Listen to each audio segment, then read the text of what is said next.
Hi everyone, it's your girl Queen Ellie 96 coming back at you with a brand new video. Today, if you guys can tell, I'm in my kitchen. We're gonna be doing a cook with me style video, and for today's recipe, I'm gonna be doing chile verde. So go ahead and hit that like button, subscribe to my channel, comment down below what you guys want to see more of. And let me know if you guys like these new cooking videos. Coming at you with some new content this month. So hit that like, comment down below, and let's get into it.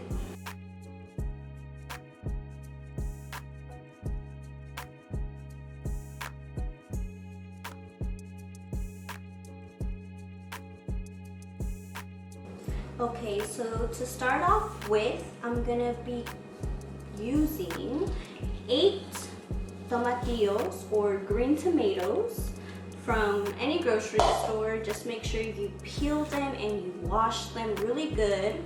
I'm gonna be using half of a whole onion, 2 garlic cloves, 2 jalapenos, and 1 serrano. This really just depends on how hot you want it, and you can customize it to your home. This right here is a bunch of cilantro that I'm going to be using as well. I have 1 tablespoon of garlic powder, 2 tablespoons of cumin, and oregano. You can also add salt and pepper to taste, and that just depends on how you like it. So let's go ahead and boil all this stuff together inside a pot, and I will show you what it looks like in a couple of minutes. Okay, so go ahead and place your tomatoes at the bottom of whatever pot you're using, and I like to flip them upside down because it helps me see when they're done faster, instead of having to flip them over.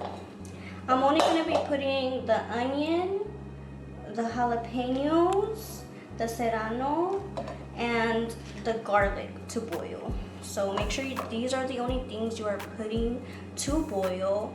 And once these are all done, I will show you what it looks like.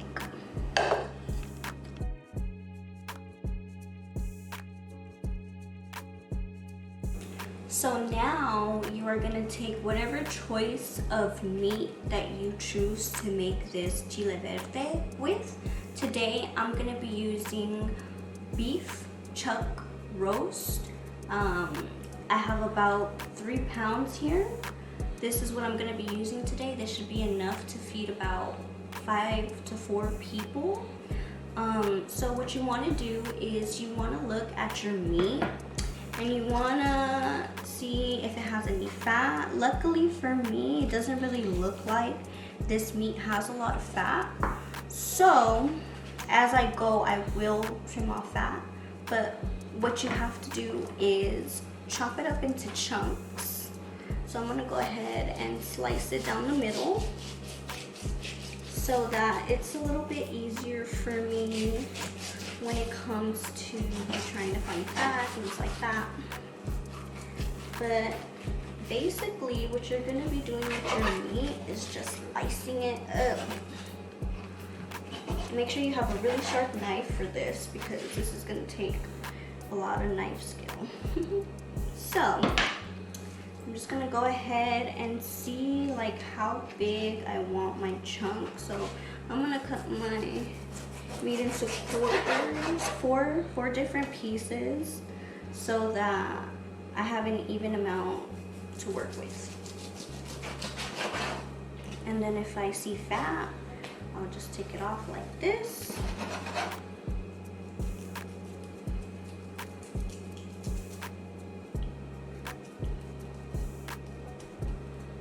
See? And then just set it to the side so that I don't have that in my meat. I'm really picky about my meat. I don't really like it to be too fatty. So if I ever see any fatty pieces, I'll just start trimming them off.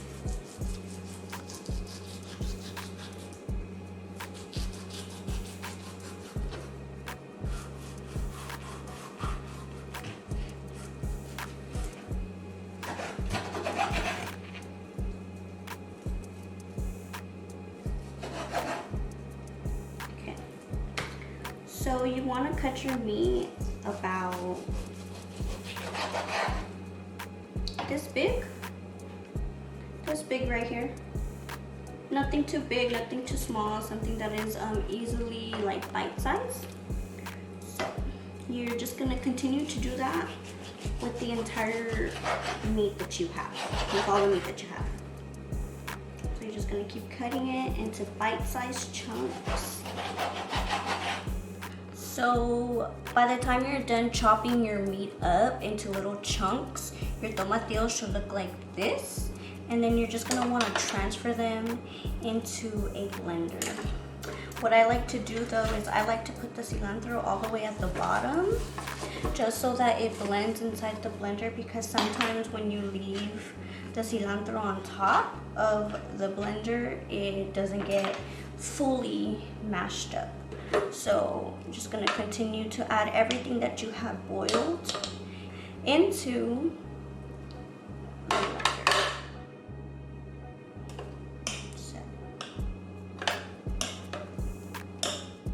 Be careful because it's really hot and it can splash on you and it can get burnt. So just be very careful. And don't be scared to push down everything because it's all getting blended anyways. Make sure you don't forget your garlic since it's so tiny. And then with all the spices right here from earlier, I'm gonna go ahead and add them into here. And then in order for it to blend better, so I'm gonna be taking half of a cup of the water that everything was boiling in, adding it in here. And then I'm just gonna add salt and pepper to taste. Salt and pepper to taste. So make it comfortable for your home, however much pepper and salt you guys like. Go ahead and do that.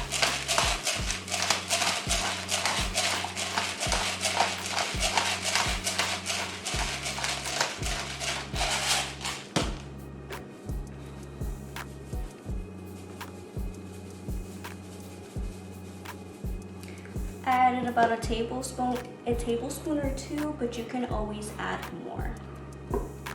Now we blend. So I also added this masala chicken broth powder. This is optional. If you don't like your food very salty, I recommend you not use this, but this is something that I enjoy using. I use it in almost every single one of my dishes. So you're just gonna go ahead and add that to your blender. Since there's already a little bit of water inside here, it's gonna blend nice and smooth with the rest of the ingredients. And now, whenever you're ready, you can go ahead and put the lid on it, and you can go ahead and start blending. So now I've already seasoned my meat, added salt and pepper to my taste, and you guys can do that in your home, make it comfortable, like I keep saying in this video. But yeah, you're just gonna get your meat and you're gonna wanna brown it. You're just gonna brown it, you're not gonna cook it all the way, you're just gonna brown it.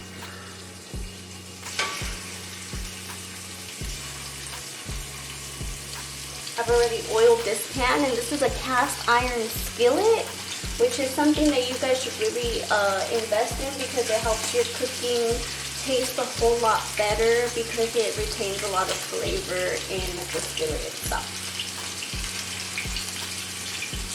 So you could use any pan that you have on hand. This is just what I'm using. And I'm just going to go ahead and brown this meat.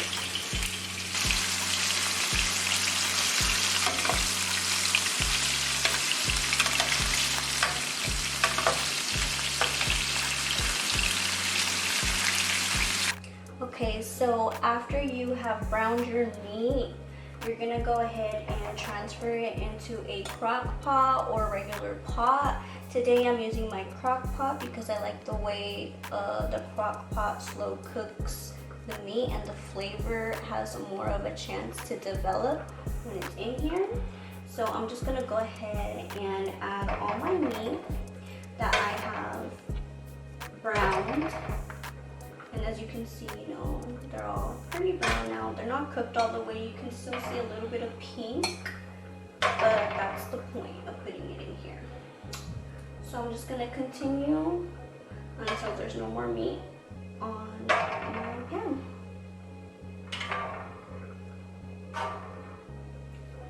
So now I'm just gonna go ahead and add the chile verde that we blended up earlier.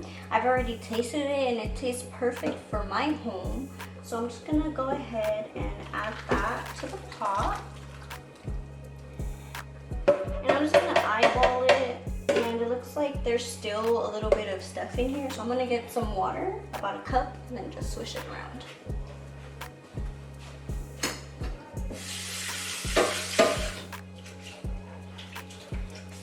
So I like to do this just so that all the flavor from the salsa doesn't get lost. On top of that, you don't want to waste none of this delicious green sauce. And then once you've added your green sauce to your meat, you're gonna go ahead and grab the lid. So cooking it in a crock pot is completely optional. It's up to you on the method that you want to cook it. For me, since I'm gonna be cooking it in a crock pot, it's gonna be about a 4-hour wait for it to be completely ready. If you were to cook this on a regular stove top, this would actually be ready in about 3 hours. So what I'm gonna be doing is I'm gonna be turning it on. I'm gonna go to high, and then I'm gonna go ahead and set it for 4 hours.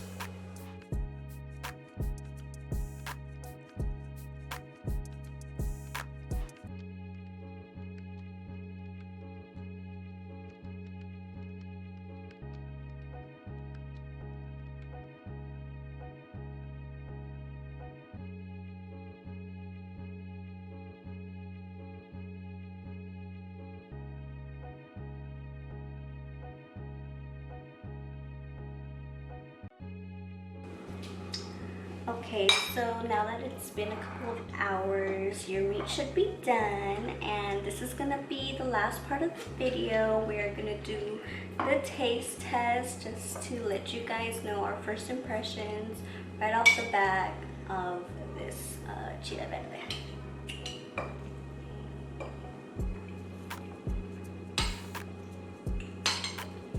So as you can see, like, the meat is just like falling off the fork. Oh yeah, that's bomb. It's really good. Got some nice spice to it too.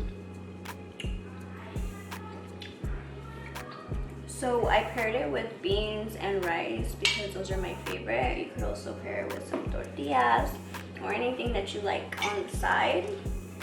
I encourage you guys so much to try this easy and delicious recipe. Even though it was a little bit time consuming, it was very worth it because it is really bomb. And the good thing is that you can use this in multiple dishes, not just like this. You can make nachos, you can make enchiladas, and then you can also make some,